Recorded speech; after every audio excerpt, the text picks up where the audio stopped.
SNS에 대한 검열이 강화되고 있습니다. 국무부는 지난달 총격으로 숨진 보수활동가 찰리 커크를 비난한 외국인들의 비자를 취소했다고 밝혔습니다. 영주권 카드를 휴대하지 않았다는 이유로 벌금이 부과됐습니다. 연방법상 영주권자는 항상 카드를 소지하도록 하고 있어 한인 영주권자들의 각별한 주의가 당부됩니다. 최근 폭증한 가짜 통행료, 우편 문자 사기의 배후에 중국 기반의 조직범죄 네트워크가 있는 것으로 드러났습니다. 피해액이 10억 달러에 달합니다. 최저임금 인상이 뉴욕시장 선거 주요 이슈가 되고 있습니다. 민주당 맘다니 후보는 30달러, 무소속 쿠오모 후보는 20달러를 주장하고 있습니다. 지나친 임금 인상이 소기업에 피해를 줘 오히려 일자리가 줄어들 수 있다는 지적입니다. FDA가 혈액 검사만으로 알츠하이머를 진단할 수 있는 검사법을 승인했습니다. 1차 진료가 도입되면 환자가 초기 단계부터 도움을 받는 데 기여할 수 있을 것으로 보입니다. 이상은 오늘의 주요 뉴스입니다. 시청자 여러분 안녕하십니까? KBN 뉴스입니다. SNS에 대한 검열이 강화되고 있습니다. 국무부는 지난달 총격으로 숨진 보수활동가 찰리 커크를 비난한 외국인들의 비자를 취소했다고 밝히고 앞으로도 계속 주시하겠다는 입장입니다. 국무부는 어제 X 계정을 통해 미국인의 죽음을 바라는 외국인을 초청할 의무는 없다며 찰리 커크의 죽음과 관련해 외국인 6명의 비자를 취소했다고 밝혔습니다. 비자 취소 대상은 각각 아르헨티나, 남아프리카 공화국, 멕시코, 브라질, 독일, 파라과이 국적자입니다. 이들은 모두 커크의 죽음에 관해 SNS 등에 부정적인 여론을 전파한 인물로 파악됐습니다. 아르헨티나 국적자의 경우 커크를 겨냥해 인종차별과 외국인 혐오, 여성 혐오적 수사를 퍼뜨리는 데 인생을 바쳤다라며 현재 그는 뜨거운 곳에 있고 그런 대접을 받을 자격이 있다라고 썼습니다. 역시 비자가 취소된 남아공 국적자는 커크는 영웅으로 기억되지 않을 것이라며 그를 백인 민족주의를 이끄는 꾸며진 운동가로 묘사했습니다. 멕시코 국적자는 그를 인종차별주의자이자 여성 혐오자로 죽었다고 말했습니다. 국무부는 더는 미국에서 환영받지 않는 외국인의 몇몇 예시라고 설명했습니다. 또 커크에 대한 극악 무도한 암살을 축하하는 비자 보유자를 계속 식별할 것이라고 예고했습니다. 한편 트럼프 대통령은 커크의 생전 생일인 이날 백악관에서 대통령 자유메달을 수여했습니다. 트럼프 대통령은 커크는 신뢰와 자유의 순교자라며 그를 소크라테스와 성 베드로, 에이브러엄 링컨에 빗댔습니다. 아울러 포고문을 통해 이날을 찰리 커크 기억의 날로 선포했습니다. 영주권 카드를 휴대하지 않았다는 이유로 영주권자에게 벌금이 부과됐습니다. 연방법상 영주권자는 항상 카드를 소지해야 하지만 그동안 실제 처벌 사례는 거의 없었는데요. 한인 영주권자들의 각별한 주의가 당부됩니다. 시카고 트리뷴 보도에 따르면 시카고 로저스파크 공원에서 휴식을 취하던 루벤 안토니오 크루스는 최근 ICA 요원들에게 신분증을 보여달란 요구를 받았습니다. 합법 영주권자인 그는 집에 두고 왔다고 설명했지만 요원들은 그를 차량에 태워 신문한 뒤 영주권 미소지 위반으로 130달러 벌금을 부과했습니다. 그의 동행자는 신분이 불분명하다는 이유로 현장에서 연행됐습니다. 미국 시민 자유연맹 일리노이 지부 대변인은 미국은 신분증을 제시하라는 사회가 아니다라며 합법 영주권자에게까지 벌금을 부과하는 것은 불필요하고 잔인한 조치라고 강하게 비판했습니다. 연방법은 18세 이상 모든 영주권자에게 항상 영주권 원본을 소지해야 한다고 규정하고 있습니다. 위반 시 벌금이나 징역형에 처해질 수 있지만 오랫동안 이 규정은 사실상 사문화돼 있었습니다. 그러나 트럼프 행정부가 선거 공약으로 내세운 무관용 이민 단속을 본격화하면서 최근엔 합법 체류자들도 단속의 예외가 아니란 분위기가 확산되고 있습니다. CBP는 최근 SNS를 통해 합법 영주권자도 이민신분 증명서를 항상 휴대해야 하며 단속 시 제시하지 못하면 경범죄로 처벌될 수 있다고 경고했습니다. 국토안보부에 따르면 현재 미국 내 영주권자는 2024년 기준으로 약 1280만 명에 달합니다. 불체자들의 잦은 출국이 급증하고 있습니다. 체포된 불체자들이 장기화되고 있는 구금을 견디지 못하고 출국을 선택하고 있습니다. 한편 ICA 요원들이 이민자 체포 과정에서 전신 구속 장비를 사용해 논란이 되고 있습니다. 법무부 산하 이민심사 행정국에 따르면 지난달 30일까지 1년 동안 이민법원 판사들이 정식 추방 기록 없이 출국을 허가한 잦은 출국 건수는 15,241건으로 나타났습니다. 전년도 8,663건보다 약 76% 증가한 수치입니다. 전문가들은 보석 제한과 구금 장기화로 인한 심리적, 건강적 압박이 커진 결과라고 분석했습니다. IC는 지난 7월부터 구금된 모든 불체자에 대해 보석을 일괄적으로 거부하는 방침을 시행하고 있습니다. 한편 ICE가 이민자 추방에 전신 구속 장비를 사용했다는 주장이 제기돼 논란이 되고 있습니다. AP통신은 어제 ICE 요원들이 이민자 체포 과정에서 일명 랩으로 불리는 전신 구속 장비를 착용시켰다고 보도했습니다. 지난달 나이지리아로 추방된 남성은 이후 비행기로 옮겨져 16시간 동안 비행을 해야 했고 그것은 마치 납치당하는 것 같았다고 주장했습니다. AP는 가나 수용소에서 나이지리아인 남성 외에도 랩에 넣어져 추방 비행기로 이동했다는 4명을 인터뷰했다고 전했습니다. 랩은 전신 구속 장비의 브랜드명으로 흉악범이나 완강한 저항을 하는 범죄자들에게 사용되는 도구로 지나친 신체 제약은 논란의 대상이 되고 있습니다. 최근 폭증한 가짜 통행료 우편 문자 사기의 배후에 중국 기반의 조직범죄 네트워크가 있는 것으로 드러났습니다. 피해액이 10억 달러에 달합니다. 월스트리트 저널에 따르면 국토안보부 조사 결과 우편 문자 사기 범죄에 연루된 중국 기반 범죄 조직들은 지난 3년간 10억 달러 이상의 수익을 올린 것으로 추정됩니다. 범죄 조직은 이른바 심팜을 활용해 대량의 문자 메시지를 발송합니다. 심팜은 수백 개의 심카드가 장착된 네트워크 장비로 한 사람이 방 안에서 수천 개 전화번호로 문자를 동시에 보낼 수 있습니다. 국토안보수사국의 애덤 파크스 보조특별수사관은 한 사람이 심판 방에 있으면 1000개의 전화번호가 보낼 수 있는 문자량을 혼자서 보낼 수 있다고 설명했습니다. 대표적인 사기 유형은 고속도로 통행료 관련 문자로 통행료 미납 시 벌금 또는 법적 조치가 발생한다는 경고 문구와 함께 결제 링크가 첨부됩니다. 일부 피해자들이 링크를 클릭하면 가짜 결제 페이지로 연결됩니다. 범죄 조직은 미국 내 대리 구매자들에게 상품권이나 전자제품을 구매하게 한 뒤 이를 중국으로 배송 판매에 자금을 세탁합니다. 파크스 수사단은 상품이 중국으로 넘어가면 그 돈은 결국 중국의 조직범죄 집단으로 흘러들어간다고 밝혔습니다. 한편 실제 검거 사례도 나왔습니다. 중국 국적의 헝이는 지난 8월 켄터키 연방법원에서 전기통신 사기 및 신원 도용 혐의를 인정했습니다.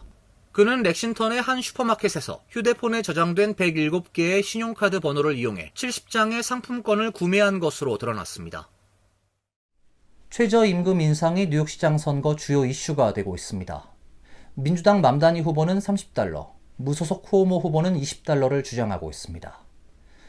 최저임금 인상 약속이 임금 노동자들의 표심을 유혹할 수는 있지만 소기업에 피해를 주기 때문에 오히려 일자리가 줄어들 수도 있다는 지적입니다.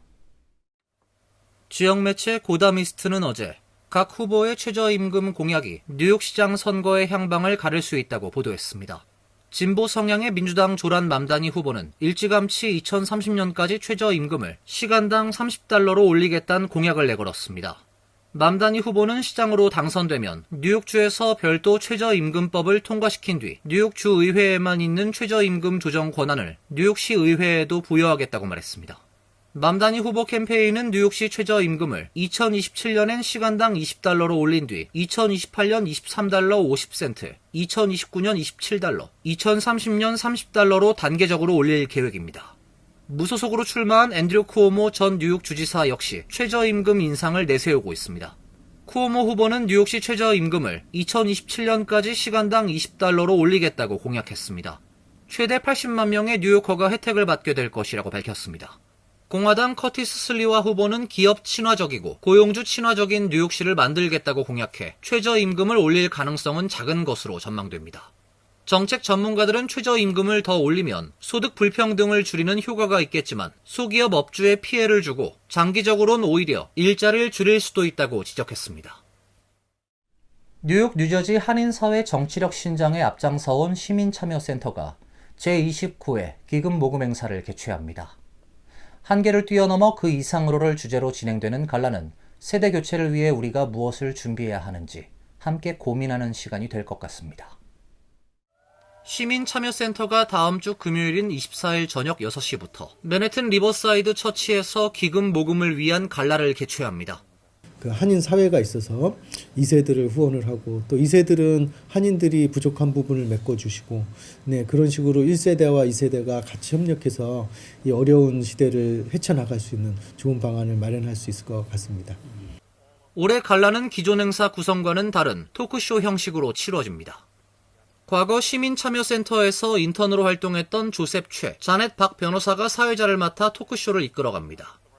조셉 최 변호사는 하버드대학 재학 시절 대학을 방문한 아베 전 일본 총리의 강연에 위안부 문제를 제기해 주목을 받았으며 이후 트럼프 대통령과 설전을 펼치기도 한 장본인입니다.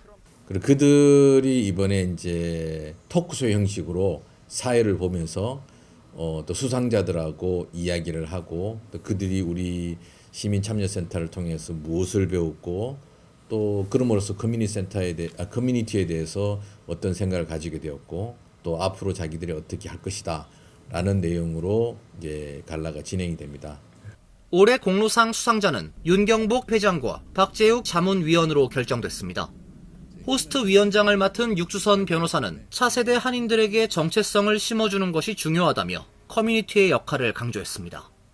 저희 지금 올라오는 세대들, 영거 제너레이션들을 한국 아이덴티티 관련해서 교육을 많이 해서 이제 한국 커뮤니티에 많이 기여를 하고 그럼으로써 저희 한국 커뮤니티가 힘이 세지고 이제 목소리가 커지는 그런 시민참여센터 제29회 기금모금 만찬 행사에 참석을 위해선 시민참여센터 홈페이지 또는 전화로 사전 예약을 하면 됩니다. FDA가 혈액검사만으로 알츠하이머를 진단할 수 있는 검사법을 승인했습니다. 알츠하이머 혈액 기반 검사가 1차 진료에 도입되면 환자가 초기 단계부터 도움을 받는데 기여할 수 있을 것으로 보입니다. 글로벌 기업 로슈 진단과 일라이 릴리는 최근 양사가 공동 개발한 알츠하이머 혈액 진단기기 일렉시스의 FDA 승인을 받았다고 밝혔습니다. 이 검사는 알츠하이머의 원인 물질로 알려진 인산화 타우의 양을 측정해 진단합니다. 인지 기능 저하의 징후, 증상을 나타내는 55세 이상 환자를 대상으로 합니다. 지금까지 알츠하이머 검사는 주로 신경학 같은 전문 환경으로 제한돼 있었습니다. 일렉시스는 1차 진료 단계에서 알츠하이머병 및 다른 인지 기능 저하 원인에 대한 초기 평가를 보조하는 용도로 승인된 유일한 혈액 기반 검사입니다. 312명의 참가자를 대상으로 한 임상 연구에서 일렉시스는 97.9%의 음성 예측도를 달성해 알츠하이머 병리를 배제할 수 있었습니다. 이 혈액 검사는 질병 진단 속도를 높이며 알츠하이머 관련 아밀로이드 병리가 있을 가능성이 없는 초기 단계의 환자를 식별하는 데 도움이 될 것으로 보입니다.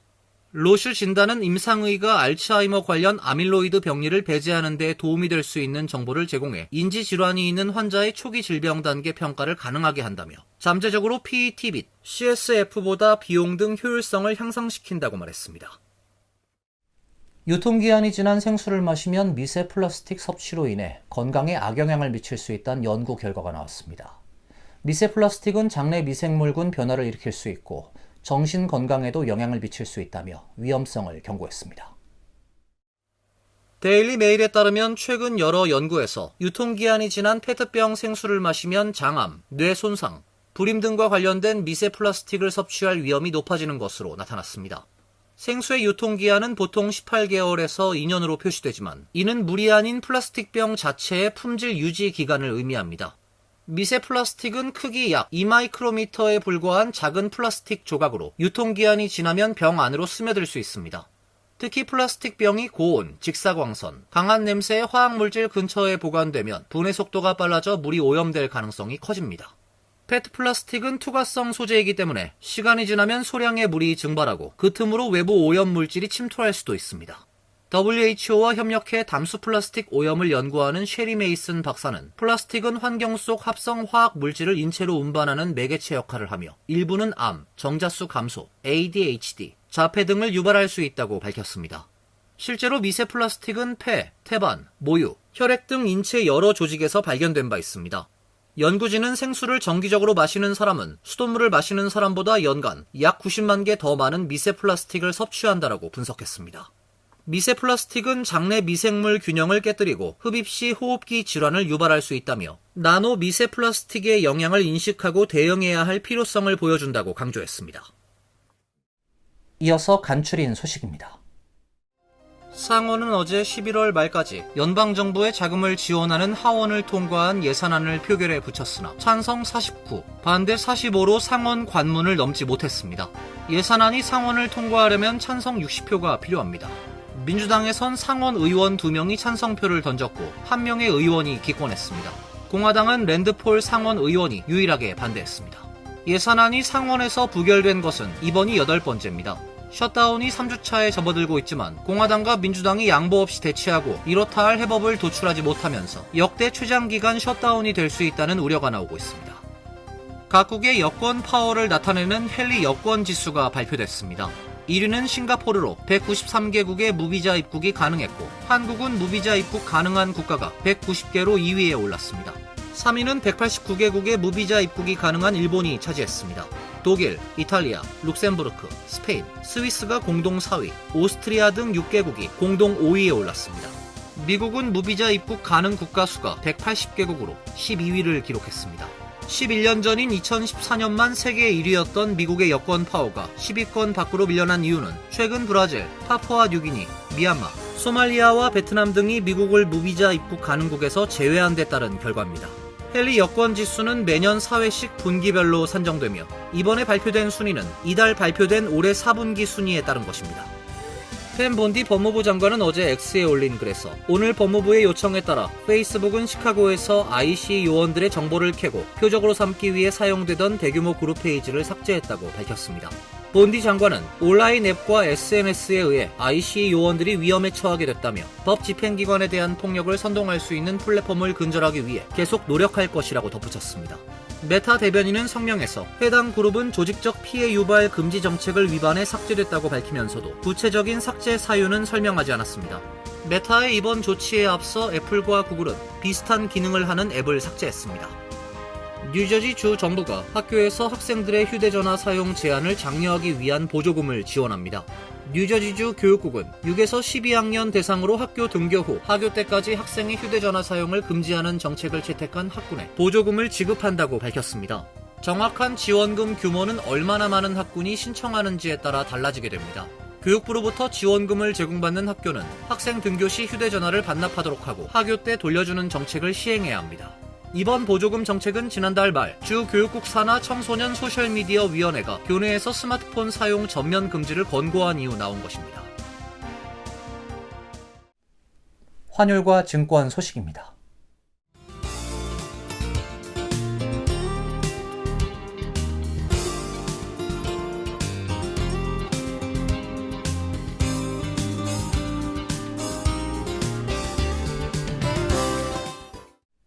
이어서 날씨입니다.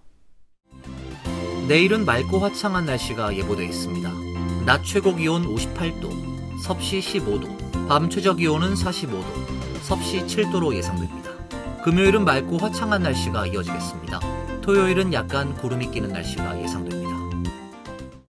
이상으로 KBN 뉴스를 마칩니다. KBN과 함께 즐거운 시간 되시길 바랍니다. 동부 최대 한인방송 KBN이 제작하는 KBN 뉴스는 웹사이트 mykbn.com 그리고 유튜브와 페이스북에서 다시 보실 수 있습니다. 좋아요, 구독, 알림 설정은 뉴스 제작에 큰 도움이 됩니다.